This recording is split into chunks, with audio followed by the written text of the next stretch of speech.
My mom's not stable anymore. We're moving her next week. That's what my son Ryan said while I was standing outside his house in the rain. I heard it through the kitchen window. Then Megan added, quietly but clearly, once the guardianship goes through, she won't have a say. Guardianship. I looked down at the apple pie in my hands. The crust was still warm. I had braided the edges the way Ryan liked when he was a boy. My fingers went numb. Moving me? Without telling me. In that moment, something inside me didn't break. It froze. And instead of knocking again, I stepped back into the rain and started thinking. I'm glad you're here. If you've ever felt erased in your own family, stay with me. 'Cause what happened next? They never saw coming. That day, I truly believed it was nothing more than an ordinary Sunday. Tacoma was wrapped in that soft gray light we know too well here. Not quite rain, not quite dry. The kind of evening where the air smells faintly of salt and wet pavement. I had left my apartment early so the pie wouldn't slide on the passenger seat. I still place a folded towel under warm dishes. Old habits stay. Ryan's message that morning had been simple. Come by around 6. No heart emoji. No extra words. But I told myself he was busy. He always seemed busy lately. I remember adjusting the rearview mirror before getting out of the car. Checking my lipstick. Smoothing the collar of my blue wool coat, the one I used to wear to church when my husband was still alive and Sunday dinners were loud and full of overlapping conversations. When I stepped out of the car, the driveway lights were already on. Megan's SUV sat neatly to the side. Caleb's bicycle lay tipped over in the grass, one handlebar pressed into the mud. Through the kitchen window I could see warm light and the soft blur of movement. Steam rose from a pot on the stove. Shadows passed back and forth. It looked like comfort. It looked like family. And I remember thinking how fortunate I was. My son owned a home. He handled investments confidently. He spoke about insurance deductibles and refinancing options with ease. After my husband died, Ryan had insisted on helping with everything. Too much paperwork for you, Mom, he had said gently. Let me manage it. I had been grateful. When you lose a husband of 35 years, the silence afterward feels physical. Presses against your ribs. So when your son steps forward and says he will take care of things, you let him. I let him. I had sold our house in Chicago 2 years after the funeral. The maple tree in the yard had just begun to rot at the roots. I remember running my hand along the banister before handing over the keys. 32 years of fingerprints polished into that wood. The sale brought in less than it should have.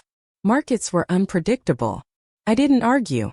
I transferred $42,000 from our savings to Ryan and Megan, so they could secure their Washington home.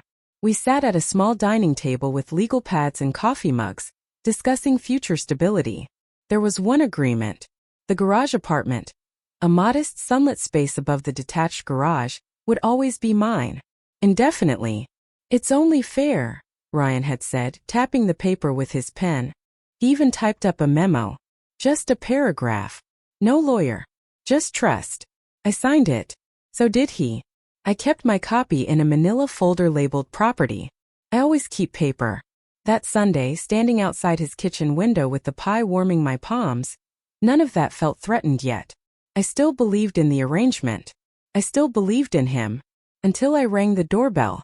No answer. I waited, listening to faint laughter inside. Adjusted my grip on the pie tin. Pressed the button again. Still nothing. That's when I stepped slightly to the side. Not intentionally eavesdropping, just shifting my weight.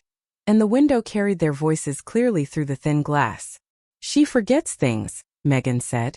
It's safer this way, Ryan replied. Safer.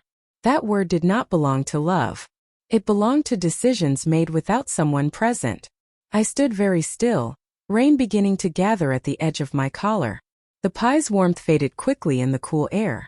Then Megan's voice, softer but precise. Once the guardianship goes through, she won't have a say. Guardianship. The syllables settled heavily inside me. I knew what that meant. I had once volunteered at a legal aid clinic after my husband died. I had watched capable older people lose bank access and property rights in less than a month. Guardianship meant someone else signed for you. Someone else decided. Someone else spoke. My hands tingled. Not from the cold. From understanding. I looked down at the braided crust I had shaped carefully that afternoon. I remembered Ryan at 12 years old standing on a chair to watch me roll dough. "Make the edges fancy, Mom," he used to say. The edges were still fancy. My fingers tightened around the tin. Moving me? Without asking. Without even telling me. The rain began properly then, steady and patient. I could have knocked again. I could have confronted them immediately. I could have walked inside with a forced smile and asked directly what they were planning. But something older than anger stopped me. Experience. Instead of knocking again, I stepped back into the rain. And I started thinking. She forgets things. It's safer this way. I heard Ryan say it again when he finally opened the door and stepped onto the porch as if nothing had happened. His voice was calm, practiced. He looked at me the way people look at something delicate they've already decided to put away. "Mom, we didn't hear the bell," he said. Of course you didn't, I thought. Megan appeared behind him, wiping her hands on a dish towel, her expression carefully arranged. Concern layered over politeness. "You're soaked," she said. "You should have called." I handed Ryan the pie. My voice did not shake. I was already here. We moved inside. The kitchen smelled of rosemary chicken and lemon cleaner. Caleb ran through the hallway with a plastic dinosaur in his hand. Ordinary sounds. Ordinary evening. But nothing felt ordinary anymore. I watched them closely at dinner. Ryan refilled my water glass before it was empty. Megan asked twice if I needed help cutting my chicken. Small gestures. Subtle positioning. Creating a picture.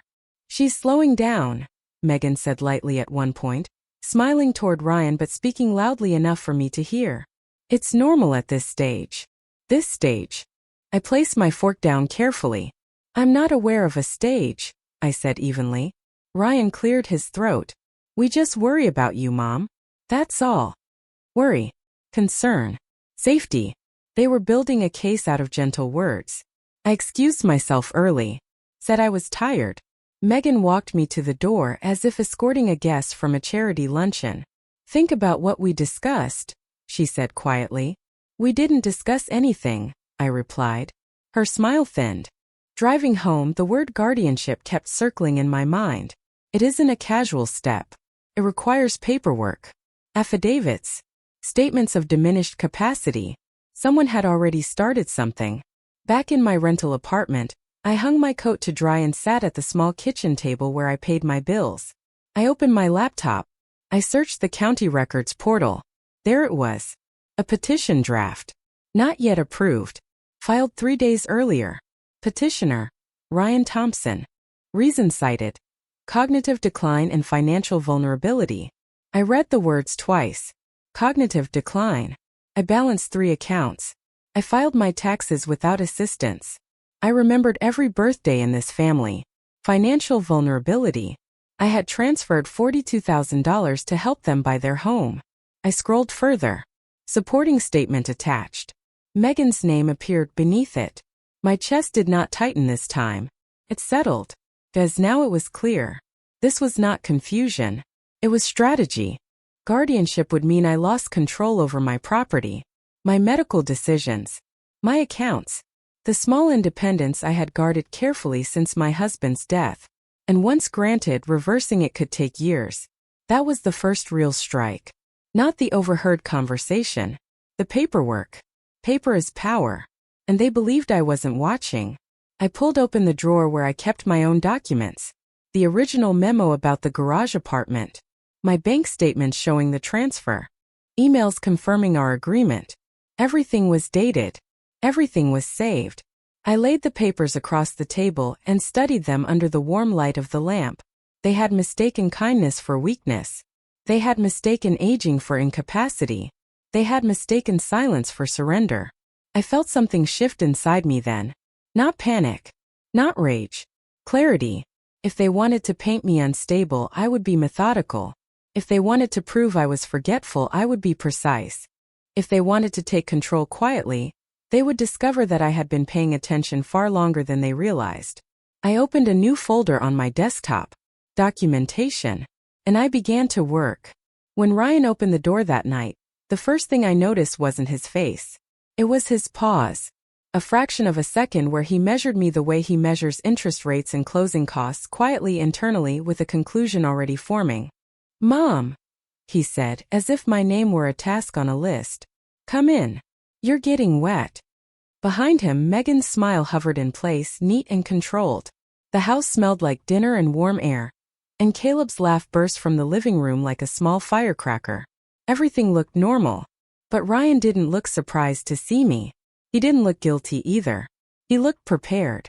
And my heart began to beat the way it used to beat years ago, when life first taught me that a person can speak softly while taking something from you. Tight, uneven. Looking at him, I felt myself pulled backward into a different porch light. A different doorway, a different version of my son. His father had just died. We'd been in that hospital room so long the smell of antiseptic had soaked into my clothes, into my hair, into my skin. The monitors had gone quiet one by one, and when the nurse finally turned them off, the silence felt enormous, like the world had stepped back and left me alone. On the drive home, Ryan sat in the passenger seat with his hands clasped together so tightly his knuckles were pale. He didn't cry. He stared out the window at the streetlights passing like slow, tired stars. Then he spoke, barely above a whisper. "I'll take care of you, Mom." He said it like a vow. And in that moment I believed him the way widows believe anything that offers structure after the ground has fallen out from under them. I didn't want to be a burden. I didn't want to be the sad mother who clung to her child because she had nowhere else to put her grief. So when Ryan began helping, I let him. At first it was small things. He offered to organize my bills after the funeral, because I kept forgetting which envelopes were due and which were sympathy cards. He set up online banking because it's safer. He called the insurance company because he didn't like the way the agent spoke to me, too fast, too impatient. I told myself I was lucky. My friends back in Chicago didn't have sons who did that. Some of them didn't have anyone at all. When Ryan and Megan decided to move to Washington for his promotion, I went along with their plan without admitting to myself how frightened I was of being left behind. They spoke about fresh starts and better schools for the future grandchildren they were already imagining. They spoke about trees and water and good neighborhoods.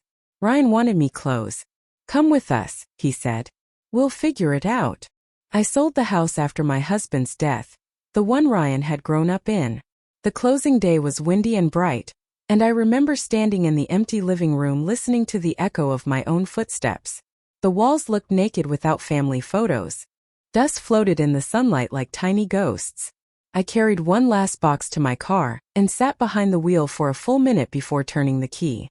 There are moments in a woman's life when she realizes she is changing chapters without being sure she asked for the next one.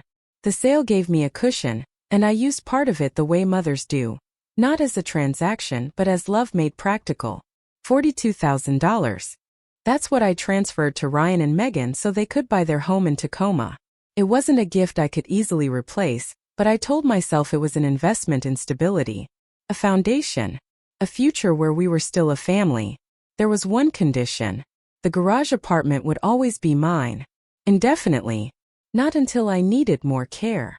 Not until they reassessed. Always. We didn't call it a contract. Ryan typed a simple memo, one paragraph, and we both signed it at the kitchen table. Megan was there too, nodding along, holding her coffee cup with both hands like a witness.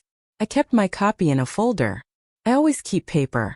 That folder was sitting in my rental apartment now, tucked in a drawer beneath old tax documents and condolence letters I never threw away.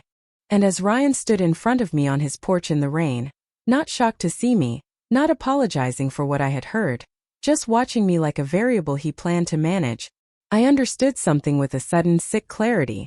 That promise he made in the car after his father died. "I'll take care of you, Mom," could be twisted into anything.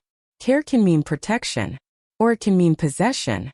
And I knew, standing there with the pie cooling in my hands, that I was about to find out which one he had chosen. The first time I met Megan, she wore a pale green dress and carried a bottle of wine that cost more than I would have spent on myself in a month. She stepped into my Chicago kitchen with confidence that felt rehearsed but pleasant. Her smile was wide, teeth perfect, handshake firm. "I've heard so much about you," she said warmly. At the time I took that as a compliment. Now I wonder what exactly she had heard. She moved through my house like someone cataloging it. Not rudely. Not obviously, but attentively. Her eyes lingered on the dining set my husband and I had saved for, on the antique clock in the hallway, on the framed certificates from Ryan's childhood, spelling bees, science fairs, debate team. "You've done well," she said once, running her fingers lightly along the back of a chair. I thought she meant Ryan. Perhaps she meant something else. In those early years she was careful, thoughtful. She brought flowers to holidays, sent thank you notes in precise handwriting. She asked about my health, my sleep, my routines. But small remarks began to gather over time. "You shouldn't climb ladders anymore. You get flustered with technology. Maybe let Ryan handle that." First they sounded protective. Gradually they sounded corrective. Then they sounded instructional. One afternoon, about a year after they moved to Tacoma, I was balancing my checkbook at their kitchen counter. Caleb was napping upstairs. Ryan had stepped out to pick up groceries. Megan stood beside me, drying dishes slowly. "You know," she said casually, "it might be easier if Ryan had joint access to your accounts. For emergencies." I didn't look up immediately. "What kind of emergencies?" "Oh, you know, if something happened. If you forgot a payment. If you were traveling." I remember pausing with my pen above the ledger. "I've managed accounts for 40 years, I said. She smiled gently. "Of course. It's just, as we get older things slip." She said we, as if aging were a shared decline already in motion. I declined politely that day. 2 weeks later Ryan mentioned it himself. "Just for convenience, Mom." Convenience. The word surfaced again months later at the bank. I had gone in to renew a certificate of deposit and the teller, a young woman with careful eyes, glanced at my file. "Your son requested joint viewing access last week," she said quietly. "Is that correct?" I remember the fluorescent lights humming above us. "I don't believe so," I replied. She hesitated before nodding. "We'll leave everything as is." When I mentioned it to Ryan that evening, he laughed. "Must have been a misunderstanding. I was just asking about options." Misunderstanding. Small things. Polite ones. Camouflaged as concern. Caleb once tugged at my sleeve while Megan was upstairs on a phone call. "Grandma," he whispered. "Mom doesn't like when Dad talks to you too long." I smoothed his hair. "Why would she mind that?" He shrugged. "She says you make him second-guess things." Second-guess what? Later, during dinner, Megan corrected me gently in front of Caleb when I misremembered the name of his classmate. "It's Oliver, not Oscar," she said lightly. "See? You do that sometimes." Sometimes. That word lingered in the air longer than it should have. A neighbor once stopped me near the mailbox and said, "You seem sharp as ever." My mother's 82 and can't remember breakfast. I laughed, but something in her tone felt deliberate, as if reassurance had become necessary. Then there was the garage apartment. At first, it was ready next month. Then renovations were behind schedule. Then the contractor found issues with wiring. Months passed. I moved into a small rental temporarily. Ryan handled the paperwork for the property title adjustments. "Just restructuring ownership for tax efficiency," he explained. Tax efficiency. Another practical phrase. Another reasonable explanation. I signed where he pointed because that is what I had always done when I trusted someone. I told myself families help each other. I told myself Megan simply likes structure. But structure, I have learned, can also be scaffolding for something else. That Sunday in the rain, as I replayed every comment, every gentle correction, every subtle repositioning of authority, the pattern revealed itself with terrible clarity. It hadn't begun with guardianship. It had begun with language. Safer. Convenience. Sometimes. And now, with paperwork filed behind my back, the red flags were no longer small. They were aligned. And I was standing directly in front of them. That night, back in my small rental across town, I did not turn on the television. I did not pour a glass of wine. I did not call a friend. I sat at the narrow kitchen table where the laminate had begun to peel at the corners and opened my laptop. The rain had followed me home. It tapped steadily against the window, thin and persistent, like a reminder that something had already begun. I searched the county records again, slower this time. The guardianship petition was not hypothetical. It had a case number, a filing date, 3 days earlier. Petitioner, Ryan Thompson. Allegation. Cognitive decline affecting financial judgment. Supporting statement. Megan Thompson. I read each word carefully, as if pronunciation might change its meaning. Cognitive decline. Financial judgment. I have balanced accounts since I was 23 years old. I managed a household on one salary for years while my husband built his practice. After he died, I handled probate paperwork without missing a signature. I have never overdrawn an account. Never missed a tax filing. Financial vulnerability, the document claimed. The irony settled into my chest like a stone. I opened my downloads folder. Months ago, Ryan had emailed me a link to updated property documents. Just refinements, he'd written. Easier this way. The link no longer worked. File not found. But I had saved a copy. The new title showed only 2 names. Ryan Thompson. Megan Thompson. Mine was gone. Not crossed out. Not amended. Removed.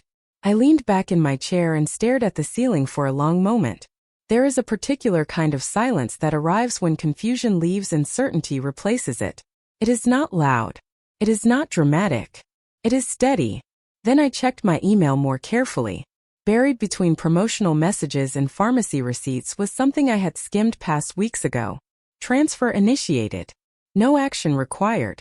No action required. The words felt almost mocking. No action required because they assumed I wouldn't notice. Or wouldn't understand. Or wouldn't respond. My hands were calm now. I opened a fresh folder on my desktop and titled it simply, Records. Inside it I saved everything. Screenshots of the petition. Copies of property titles. Email threads. Bank statements showing the $42,000 transfer with the memo line clearly marked. Home assistance. Agreed garage residence. I took photographs of the original signed memo with my phone, then scanned it properly and uploaded it to 3 different locations. Paper can disappear. Digital copies travel. I pulled open the drawer where I keep my physical documents. My husband used to tease me for saving everything. Utility bills from 1998. Insurance policies long expired. Warranty slips for appliances we no longer owned. You're building an archive, he would say. Maybe I was. Because now that archive felt like armor. At 10:30 that evening my phone buzzed. Ryan. I let it ring. Then a text arrived. Mom, we need to talk about today. A second one followed. You seemed upset. I placed the phone face down. Upset. That word attempted to shrink what they had done into emotion instead of strategy. 5 minutes later Megan texted. We're only trying to protect you. Protect. Another careful word. I did not respond. Instead, I opened my banking app. My primary account still showed my balance intact. But under account access settings I noticed something new. Pending request. Secondary oversight authorization. Submitted by Ryan Thompson. Oversight. Not control. Not authority. Oversight. Language again doing quiet work. I declined the request immediately. Then I called the bank's after-hours support line and placed a verbal hold on any changes without in-person verification. The representative sounded puzzled. Has there been suspicious activity, ma'am? Yes, I said calmly. There has. When I ended the call, I did not feel afraid. I felt alert. There is a difference. I poured a glass of water and stood by the window, watching headlights move along the wet street below. They believed this would unfold quickly. Guardianship hearings can move fast when no one objects. Especially when framed as concern. Especially when presented by a responsible son and a supportive daughter-in-law. They likely expected me to be confused by the paperwork. To sign something. To trust the process they guided. They underestimated something fundamental. I always keep paper. And I always read what I sign. By midnight, my dining table was covered in neat stacks. Original agreement. Bank transfer proof. Email confirmations. Property title history. Petition screenshot. I wrote dates beside each item in careful ink. If they wanted to build a narrative of decline, I would build a timeline of precision. At 1 a.m, I finally allowed myself to sit back and breathe. The rain had stopped. The apartment was quiet. And for the first time since standing in that driveway, I understood something clearly. They were escalating. which meant I would have to escalate too. Not with shouting. Not with confrontation. With preparation. Because the moment someone tries to take your voice legally, the only safe response is documentation. 2 weeks later, I sat in a courtroom that smelled faintly of paper and old carpet. Ryan sat across from me, calm, composed. Wearing the navy suit I helped him choose for his first promotion interview. Megan sat beside him, tissues folded neatly in her lap, eyes already pink as if she had rehearsed the expression in a mirror. Their attorney spoke first. Measured tone. Polished phrases. My clients are simply concerned about Mrs. Thompson's recent cognitive inconsistencies and financial vulnerability. Inconsistencies. Vulnerability. I kept my hands folded on the table. My purse rested against my chair leg. Inside it were copies of everything I had prepared. The judge, a woman with silver hair pulled into a tight bun, adjusted her glasses and looked toward me. Mrs. Thompson, do you understand the nature of these proceedings? Yes, I replied evenly. I understand my son is requesting control over my legal and financial decisions. Ryan shifted slightly in his seat. Megan dabbed at her eye. Their attorney continued. There have been documented memory lapses. Confusion regarding property arrangements. Increasing dependence. Dependence. I almost smiled. When it was my turn to speak, I did not rush. Your Honor, I began. I sold my home after my husband died and transferred $42,000 to assist my son in purchasing his property. In exchange, we signed an agreement granting me indefinite residence in the garage apartment. I opened my folder. I have a copy. Paper makes a distinct sound in a quiet room. I placed the original memo on the table. The judge leaned forward. Ryan's attorney frowned. That document is informal, he said quickly. Not legally binding in the conventional sense. Perhaps, I replied calmly, but it demonstrates intent. Then I slid forward the property title history. My name was removed from the deed without my explicit consent. Here is the timestamp transfer record. Ryan's composure shifted just slightly. Megan's fingers tightened around her tissue. The judge studied the document. When was this change executed? She asked. 3 months ago, I answered. And when was the guardianship petition filed? 3 days before. I overheard the conversation. The courtroom grew quieter. I continued. I also received a pending request for secondary oversight authorization on my bank accounts the same week. I presented the screenshot. The attorney objected softly, but the judge allowed it. Then I reached into my purse and removed one final item. A small flash drive. I would like permission to play an audio recording. Ryan's head turned sharply toward me. Megan's face drained of color. The judge hesitated. What is the nature of this recording? It is a conversation captured on their smart home speaker the evening before the petition was filed. I had not planned on recording anything, but Caleb had. He loved gadgets. He once showed me how the speaker saved audio history for troubleshooting. A week before the hearing, he had come to my rental quietly, eyes uncertain. Grandma, he whispered, you should hear this. He had transferred the file to my laptop himself. The judge allowed the recording. The clerk connected the device. Ryan's voice filled the courtroom. Clear. Unmistakable. Once the inheritance is updated, she won't know. Guardianship makes everything cleaner. A pause. Megan's voice followed. She'll argue at first, but the evaluation will handle that. Silence. The kind that does not need explanation. Ryan's attorney stood abruptly. This recording may have been obtained improperly. It was recorded by the device in your client's home, I said quietly. No alteration. Full timestamp available. The judge held up a hand. That will be enough. Ryan did not look at me. Megan stared down at her lap as if the fabric might open and swallow her. Then something unexpected happened. A small voice from the back of the room. I gave her the file. Caleb stood near the doorway, hands trembling but eyes steady. No one had noticed him enter. The judge regarded him carefully. Ryan's face turned pale. Truth does not shout. It echoes. The judge removed her glasses and spoke calmly. This petition for guardianship is denied immediately. Furthermore, I am referring this matter for review regarding potential financial exploitation. The gavel struck once. It did not sound loud, but it ended something. Outside the courthouse, the sky was pale and windless. Ryan walked past me without speaking. Megan followed, smaller somehow, as if the performance had drained out of her. Caleb approached me slowly. "I'm sorry," he said. I placed my hand on his shoulder. "You did the right thing." He nodded, relief flickering across his face. There was no yelling, no dramatic confrontation, just distance. A quiet widening space where trust used to live. Something had broken. And some things do not mend simply because you wish them to. I stood there for a moment longer, feeling the air move gently around me. They had tried to take my voice legally. Instead, they had given it a microphone. And I was not finished yet. Outside the courthouse, no one spoke. The automatic doors slid shut behind us with a soft mechanical sigh, as if even the building wanted distance from what had just unfolded.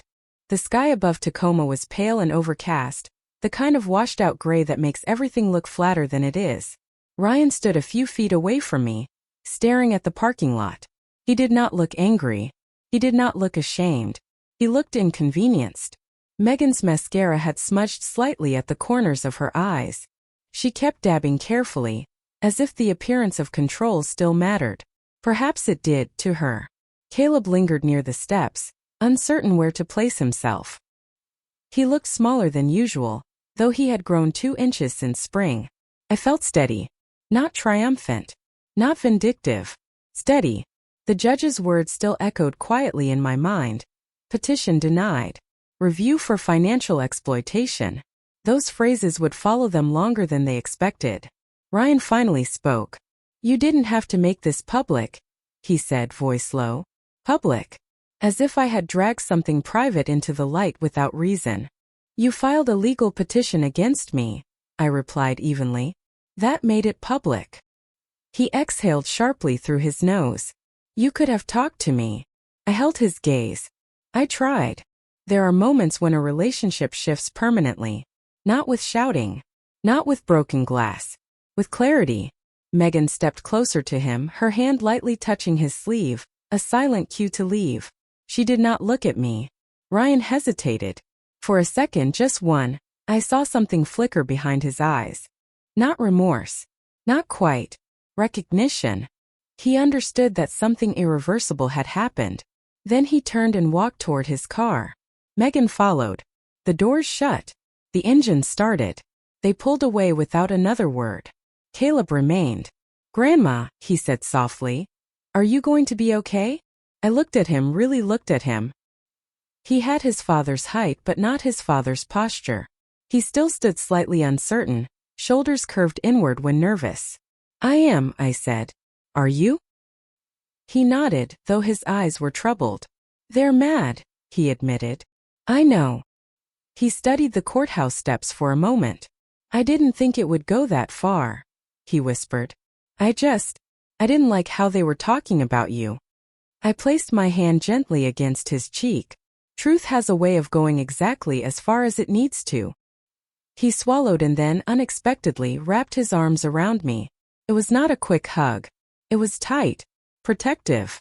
For the first time in weeks, my chest loosened. We stood there like that for a moment longer before he stepped back. "I have to go," he said. "Dad's waiting." I nodded. "Drive carefully." He walked toward the opposite end of the lot, shoulders straighter than before. When he was gone, I found myself alone in the wide space between parked cars and courthouse steps. The silence between Ryan and me was no longer sharp. It was distant. Like 2 houses on opposite ends of a street that once shared a yard. I did not cry. I did not feel the dramatic collapse I might have expected months ago. What I felt instead was grief, not for the guardianship petition, not for the property. For the version of my son who once whispered in a hospital parking lot that he would take care of me. That boy had existed. That promise had been real. But somewhere along the line, practicality replaced tenderness. Control replaced care. And I had allowed it, piece by piece, because I mistook involvement for love. I walked slowly to my own car. My reflection in the window surprised me. I did not look frail. I did not look unstable. I looked tired. and resolute. As I drove home, the city moved normally around me. Traffic lights changed. People crossed streets. A woman pushed a stroller along the sidewalk. Life had not paused for my family's fracture. It rarely does. At home, I removed my shoes by the door and hung my coat carefully. The apartment felt smaller than usual, but not temporary anymore. It felt deliberate. I sat at the kitchen table, the same one where I had organized documents and printed screenshots, and allowed myself a long, slow breath. Something had broken. And some things do not glue back together the way they were. But broken does not always mean destroyed. Sometimes it means rearranged. The guardianship petition was gone. The threat of erasure had been stopped. What remained was distance. And perhaps for the first time in years, honesty. That evening my phone remained silent. No messages from Ryan. No apology. No accusation. Just quiet. I made myself a simple dinner, soup and bread, and ate slowly without distraction. For months, I had lived in anticipation of someone else's needs. Now I was alone at my own table, and I realized something important. Alone does not always mean abandoned. Sometimes it means free. 3 months passed before I signed the final papers. Not in anger. Not in haste. Quietly. Legally. Precisely. In that time, the investigation the judge initiated moved forward in its own steady way. I was interviewed once, calmly, in a small office that smelled faintly of coffee and printer ink. I provided documents. I answered questions without dramatics. Ryan did not contact me. Megan sent one email, brief, careful, suggesting misunderstandings escalated unnecessarily. I did not respond. Caleb visited twice. We sat at my small kitchen table, and he told me about school and a history project he was proud of. We did not discuss the courtroom again. Distance settled where noise had once been. And in that quiet, I began making decisions I had postponed for years. I met with an estate attorney on a bright Tuesday morning. The office overlooked Commencement Bay, the water calm and gray-blue beneath a clear sky. I would like to restructure everything, I told him. He nodded without surprise. We reviewed my assets carefully, the remainder of my savings, the proceeds from the Chicago house, the modest investments I had kept separate from Ryan's oversight. I had more than enough to live comfortably, more than enough to choose deliberately. For years, I assumed my estate would pass automatically to Ryan. That assumption no longer felt responsible. It felt lazy. I drafted new documents. A protected trust for Caleb, accessible when he turns 30, structured carefully so no one else could redirect it. A significant portion designated to a veterans housing charity in Washington, an organization my late husband had once supported quietly. And for Ryan, $1. Not out of cruelty. Not out of revenge. Symbolic. Enough to prove I had not forgotten him. Enough to show that decisions like promises carry consequences. The attorney looked at me once over his glasses. "Are you certain?" he asked. "Yes," I replied. I signed each page slowly. Ink dries quickly. Its impact does not. At the same time, I filed paperwork to restore my name formally in the property dispute. The garage apartment clause, though informal, had supported my position strongly during the guardianship hearing. Combined with the financial records, it created leverage. Within weeks, my name was legally recognized again in the property record adjustments tied to the original transfer agreement. Not because they offered it willingly, because documentation required it. When the confirmation letter arrived, I placed it neatly in my folder. I always keep paper. Sleep returned gradually after that. For months, I had woken at 3 in the morning with tightness in my chest, replaying conversations and anticipating outcomes. Now I slept through the night. The first morning I realized I had not woken once. I lay still in bed for several seconds, listening to nothing but my own breathing. Safety had returned. Not because someone promised to protect me, because I protected myself. One afternoon Ryan appeared at my door. No text beforehand. No warning. I opened it calmly. He looked thinner. Not older, just diminished slightly by something internal. "Mom," he said. I waited. "I didn't think it would go that far." He repeated the same phrase he had used outside the courthouse. "It already had," I answered. He glanced around my apartment, small, neat, self-contained. "You changed everything." he said quietly. Yes. A long pause settled between us. I was trying to manage things, he added. I know. And now, I said gently, I am managing my own. He looked as though he wanted to argue, but no argument came. Some conversations reached their natural end without resolution. He left after 5 minutes. There was no apology, but there was no accusation either. Just understanding. Weeks later, I visited the Veterans Housing Center anonymously. I walked through modest apartments where men my husband's age once struggled alone. The director thanked me for the future support outlined in my estate documents, though I asked him not to make my name public. I do not need recognition. I need alignment. Caleb turned 14 in the spring. I sent him a book and a handwritten letter. Not money. Not electronics. A letter. Telling him that integrity is quieter than ambition but stronger. He replied in careful handwriting. Thank you, Grandma. I'm proud of you. That sentence mattered more than any inheritance clause. The garage apartment was eventually renovated, truly this time, but I chose not to move back. Not because I was unwelcome, because I no longer wished to live where my security depended on someone else's mood. Instead, I signed a modest long-term lease on my current apartment. I planted herbs on the small balcony. I joined a local book club. I began volunteering once a week at a legal aid clinic, helping older women read paperwork before they signed it. Sometimes betrayal does not scream. It whispers. And sometimes the quietest person in the room is the one holding the strongest evidence. My name is intact on every document that matters. My accounts are secured. My sleep is unbroken. And for the first time in years, I do not feel managed. Feel free. Sometimes betrayal doesn't arrive with shouting. It arrives dressed as concern. It uses gentle words like safety and oversight and convenience. Smiles while it files paperwork. It calls control care. I learned that love without boundaries becomes permission. And permission, left unchecked, becomes quiet removal. Names and locations in this story have been changed for privacy. But the lesson remains. If you feel something shifting around you, read the documents. Keep the copies. Ask the questions. Tell me, have you ever been underestimated by someone you loved? Write your city in the comments. And if this story stayed with you, subscribe. Because sometimes survival isn't about fighting louder. It's about remembering longer.